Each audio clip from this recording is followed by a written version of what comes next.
Hi, today I want to show you a quick unboxing of the Keychron M6 8K. For 2 years I always used the Logitech MX Master 3S.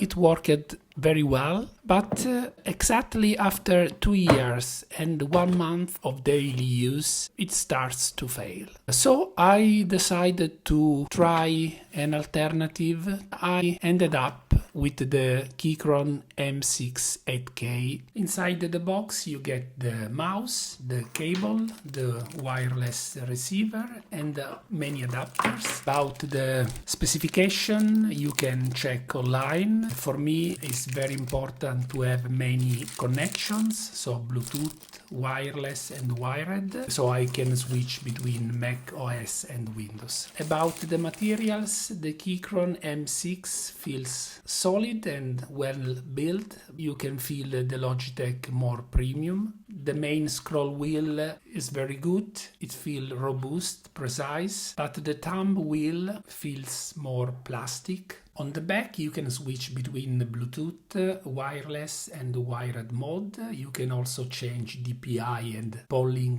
rate directly from the mouse.